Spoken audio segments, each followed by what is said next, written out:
दोस्तों, भारत में जल्द ही चंद्र ग्रहण लगने जा रहा है। 8 नवंबर 2022 दिन मंगलवार, हिंदी तिथि कार्तिक महीना पूर्णिमा होगी और इस दिन साल का आखिरी चंद्र ग्रहण पड़ेगा। ये चंद्र ग्रहण भारत में भी दिखाई देगा और क्योंकि दोस्तों इस दिन कार्तिक मास की पूर्णिमा तिथि है और पंचांग के मुताबिक इस दिन देव दीपावली का त्योहार भी मनाया जाता है। ज्योतिष शास्त्र के मुताबिक देव दीपावली के दिन चंद्र ग्रहण लगने से इसका महत्व और भी ज्यादा बढ़ जाएगा। हालांकि दोस्तों इसी चंद्र ग्रहण की वजह से कई जगहों पर देव दीपावली भी एक दिन पहले यानी कि 7 सितंबर को मनाई जाएगी, जैसे उत्तर प्रदेश, काशी वगैरह में। दोस्तों मैं आपको इस चंद्र ग्रहण के बारे में सारी जानकारियां बताता हूँ कि भारत में इस चंद्र ग्रहण का सूतक काल कितनी बजे से लगेगा, ये ग्रहण भारत में कितनी बजे से दिखना शुरू होगा, ग्रहण के दौरान किन बातों को आपको ध्यान में रखना चाहिए, सब कुछ बताऊंगा। लेकिन आपको याद होगा कि इस बार दीपावली थी ना 24 अक्टूबर को पिछले महीने, उसके जस्ट दूसरे दिन 25 तारीख को भी सूर्य ग्रहण लगा था। मतलब 15 दिन पहले ही जो अमावस्या निकली थी दीपावली के, उसी पर सूर्य ग्रहण का प्रभाव भी था और उसके जस्ट 15 दिन बाद जो पूर्णिमा आई अभी, उस पर चंद्र ग्रहण लगने जा रहा। और कई सालों बाद ये मौका मिलता है जब 15 दिनों के अंतराल में ही दोनों ग्रहण एक साथ आते हैं और दोनों पूर्ण ग्रहण होंगे, ना कि आंशिक ग्रहण। और इसीलिए ये दुनिया के लिए बड़ी ही खतरनाक और विनाश कर देने वाली चेतावनी भी है। दोस्तों इन दोनों ही ग्रहणों अंतराल समय में यानी कि जो बीच का 15 दिन का समय था, उसमें दुनिया भर में कई बड़ी बड़ी दुर्घटनाएं हुई है। साउथ कोरिया की हेलोवीन पार्टी की दुर्घटना आपको पता होगा, इसमें भगदड़ मचने मात्र से 150 से ज्यादा लोगों की जान चली गई थी। हमारे भारत के ही हाल ही में 2-3 दिन पहले की हुई घटना आपको याद होगी, गुजरात मोरबी पुल की घटना। अब इनको इत्तेफाक कहो या कोइंसिडेंस कहो या चंद्र ग्रहण या सूर्य ग्रहण का प्रभाव कहो, दोस्तों आज से कई सैकड़ों सालों पहले जब ऐसा संयोग पहले भी मिला था ना, तब भी गुजरात में उसी मच्छू नदी में भयंकर बाढ़ आई थी जिसमें 1800 से ज्यादा लोगों की जान चली गई थी। और तब भी यानी उस समय भी 15 दिनों के अंतराल में ही 2 ग्रहण एक साथ पड़े थे। इसीलिए मैं आपको ये बता रहा हूँ कि ग्रहण के दौरान इस बार का जो ये आखिरी चंद्र ग्रहण होगा, ये बहुत ही ज्यादा प्रभावशाली होगा, कई लोगों की जिंदगी में अलग अलग प्रभाव डालेगा। इसीलिए ग्रहण के दौरान कुछ खास बातें आपको जरूर ध्यान रखनी चाहिए, जिनसे कि ग्रहण के नकारात्मक प्रभावों से आप बच सकें और आपकी जिंदगी में सकारात्मक ऊर्जा बनी रहे। आपको बता दें, वाराणसी के श्री काशी विश्वनाथ मंदिर न्यास के सदस्य एवं ज्योतिषाचार्य पंडित दीपक जी मालवीय जी का ये कहना है कि ये चंद्र ग्रहण भारत में दिखाई देगा, इसका पूरा असर पड़ेगा और इसका सूतक भी लगेगा। आपको बता दूं, चंद्र ग्रहण का सूतक दोस्तों 9 घंटे पहले प्रारंभ हो जाता है, वहीं सूर्य ग्रहण का जब होता है ना तो उसका सूतक 12 घंटे पहले लगता है। अब हमारे भारत में ग्रहण की शुरुआत भारतीय समय के अनुसार दोपहर 2:41 से होगी, जो कि शाम को 6:20 तक ग्रहण रहेगा। तो इसके ठीक 9 घंटे पहले आप समझ लीजिए 2:41 का 9 घंटे पहले का समय निकाला जाए तो ऑलमोस्ट देखिए आप 5-6 बजे सुबह के समय 8 नवंबर को सूतक काल प्रारंभ हो जाएगा। और इससे पहले आपको कुछ बातें ध्यान में रखनी चाहिए, जैसे कि चंद्र ग्रहण का सूतक काल जब भी प्रारंभ होता है ना, या सूर्य ग्रहण का किसी भी ग्रहण का सूतक काल शुरू होता है ना, उससे पहले आपको अपने घर में खाने पीने की चीजों में तुलसी का पत्ता डाल देना चाहिए। ऐसा इसलिए कहा जाता है क्योंकि दोस्तों ग्रहण के सूतक काल से खाने पीने की चीजें अशुद्ध हो जाती हैं, लेकिन तुलसी का पत्ता डाल देने से वो चीजें शुद्ध बनी रहती हैं। उन चीजों में नकारात्मक शक्तियां नहीं आती हैं, नकारात्मक प्रभाव नहीं घुसता है। और इस बात का भी ध्यान रखें कि ग्रहण के दौरान किसी भी तरह के शुभ और मांगलिक कार्य को करने की मनाही होती है। तभी तो आपको पता होगा बड़े बड़े देव देवताओं और महान मंदिरों को भी ग्रहण काल के समय बंद रखा जाता है, उनके पट बंद कर दिए जाते हैं, क्योंकि किसी भी ग्रहण का सूतक काल बड़ा अशुभ माना जाता है। ग्रहण काल के समय और सूतक काल के दौरान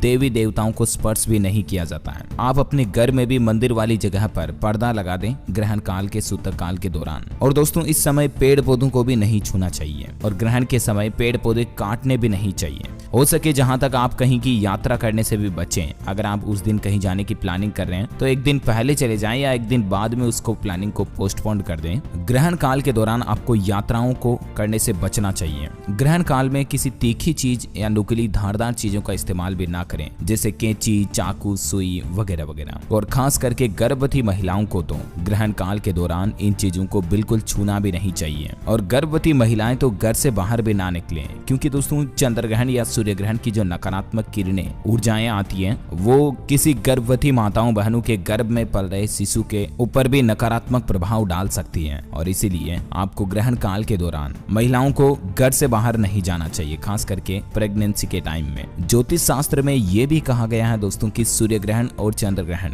दोनों ही ग्रहण के दौरान सोना नहीं चाहिए। जो हम नींद निकालते हैं ना, नींद निकालना वर्जित है और ग्रहण काल के दौरान ना ही घर में कुछ खाना पकाएं और ना ही कुछ खाना खाएं। ध्यान रहे ग्रहण के दौरान उस दिन या तो आप शाम के समय 6 बजे बाद जब ग्रहण समाप्त होगा 8 नवंबर को, तो उस समय भोजन करें, या तो आप सुबह जल्दी उठ जाएं 5 बजे आराम से खाना वाना खा लें उससे पहले, सूतक काल से पहले, ठीक है ना। एक दिन की बात है, थोड़ा कष्ट उठा लेंगे तो क्या फर्क पड़ जाएगा। लेकिन अगर आपकी जिंदगी में सकारात्मकता आई, पॉजिटिव एनर्जी आई तो अच्छी बात है, आप ही को फायदा होगा, है कि नहीं। अच्छा, चंद्रग्रहण के दौरान ये तो मैंने वो बातें बताई आपको जो नहीं करनी चाहिए। अब मैं आपको ये भी बता देता हूँ कि चंद्रग्रहण के दौरान क्या करना चाहिए जो शुभ माना जाता है। जैसे 8 तारीख को सूतक काल और चंद्रग्रहण रहेगा तो इस दिन आप दान करें, गायों को चारा डालें, जरूरतमंद को अन्न, वस्त्र या धन का दान करना चाहिए। जो गरीब बच्चे बच्ची होते हैं, हम अपने आसपास ही देखते हैं, कई मतलब कुछ विशेष जातियों के बहुत ज्यादा गरीब बच्चे बच्ची जो होते हैं वो तंबू बना करके रहते हैं, उनको आप जरूर कुछ दान करें ना 8 तारीख के दिन, अच्छा रहेगा। ग्रहण के समय अपने इष्ट वाले देवी देवताओं की प्रार्थना जरूर करनी चाहिए आपको।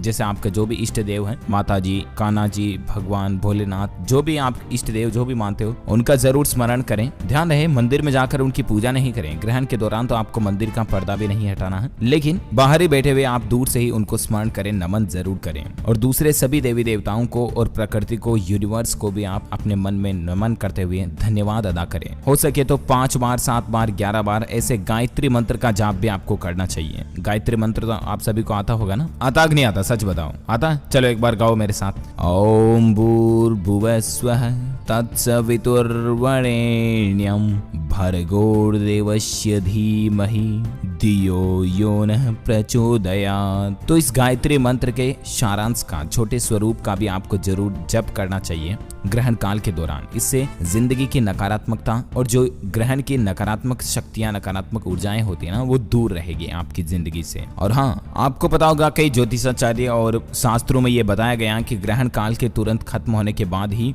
घर में साफ सफाई करनी चाहिए और झाड़ू पोछा वगैरह अच्छे से क्लीन करना चाहिए, राइट। हाँ, ये बात सही है कि शास्त्रों और पुराणों में ये बात लिखी हुई है, लेकिन इस बार इस चंद्रग्रहण में आपको ऐसा नहीं करना है। अब आप ये सोच रहे होंगे कि यार ऐसा क्यों डीएलएस भाई, तो मैं आपको बता दूं, जैसा कि आप समय को देखिए, आप इस बार का जो चंद्रग्रहण है ना, शाम को 6:20 पर समाप्त होगा, ठीक है ना। तो लगभग शाम 6:30 बजे आप मान सकते मोटा मोटी। तो क्योंकि अभी सर्दी का सीजन आ गया तो शाम 6:30 बजे तक तो अंधेरा पड़ जाता है, सूर्यास्त हो जाता है। और सूर्यास्त के बाद घर में साफ सफाई करना, झाड़ू पोछा करना, ये बिल्कुल भी सही नहीं होता है, अशुभ माना जाता है। तो दोनों ही तरह से एक धर्म संकट बन रहा है कि ग्रहण काल के बाद साफ सफाई करें या ना करें। तो ध्यान रखें, आप आज इस बार ना करें, इस बार ग्रहण काल के दौरान कोई दिक्कत नहीं है। आप जैसे ही दूसरी मॉर्निंग में उठते हो 9 नवंबर को, उस दिन पूरे घर में अच्छे से साफ सफाई करो और झाड़ू पोछा करो। लेकिन संध्या काल के बाद, साय काल के बाद, सूर्यास्त के बाद घर में कभी भी साफ सफाई, झाड़ू पोछा नहीं किया जाता है, वरना माँ लक्ष्मी रूठ जाती है, आपके घर में धन दाने की दिक्कत आ सकती है और भी कई तरह के नकारात्मक प्रभाव आपके घर में देखने को मिल सकते हैं, ठीक है ना। तो इस बार ग्रहण जो है ना काफी लेट समाप्त हो रहा है और इसीलिए रात के समय झाड़ू पोछा नहीं किए जाएंगे। ओके, ये तो मैंने वो बातें बता दी आपको। और कुछ और बातें ध्यान रखें, जैसे कि झाड़ू पोछा ना करें आप तो पूरे घर में गंगा जल जरूर छिड़क दें एक बार, ठीक है ना। तो वो पवित्र हो जाता है, वैसे माना जाता है पवित्र हो गया, क्योंकि गंगा जल जहाँ भी छीटा पड़ता है ना, वो धरती, वो घर, वो भूमि ऑटोमेटिक पवित्र हो जाती है, नकारात्मक ऊर्जा का नाश हो जाता है, ठीक है। और ग्रहण काल समाप्त होने के बाद ही घर में खाना पीना बनाएं, ये तो आप समझ ही गए। अच्छा, इसके अलावा एक और जरूरी बात, ग्रहण काल के समाप्त होने के बाद आप सभी घर के मेंबर अच्छे से नहा धो लें, कोई दिक्कत नहीं, शाम के समय नहाने में कोई मनाही नहीं है, ठीक है। लेकिन साफ सफाई ना करें, साफ सफाई के बजाय आप गंगा जल छिड़क दें। और बाकी मित्रों, अगर आप और भी ज्यादा जानकारी इस चंद्रग्रहण के बारे में जानना चाहते हैं, जैसे कि कौन कौन सी राशियों पर यह ग्रहण क्या प्रभाव डालेगा, किन राशियों को सावधान रहना होगा, तो इन सभी चीजों के बारे में, इन सभी टॉपिक्स पर भी मैंने डीएलएस न्यूज के ऊपर एक वीडियो डाल दिया है, आप जरूर चेक कीजिएगा उस वीडियो को भी, जिसमें मैंने ये सारी बातें क्लियर कर ली हैं कि ग्रहण काल के दौरान 5 ऐसी राशियां हैं जिनको सावधान रहना होगा। हरिद्वार के ज्योतिषाचार्यों की ये राय है। वहीं ग्रहण के समय कुछ राशियों की किस्मत चमक जाएगी। ये सब वीडियोस मैंने डीएलएस न्यूज पर डाल रखे हैं, तो आप जाकर के चेक कर लीजिएगा। ओके मित्रों, उम्मीद है चंद्रग्रहण से संबंधित ये महत्वपूर्ण जानकारियां आपको जानने मिली होगी। इस वीडियो के नीचे कमेंट बॉक्स में जय चंद्रदेव जरूर लिखिएगा।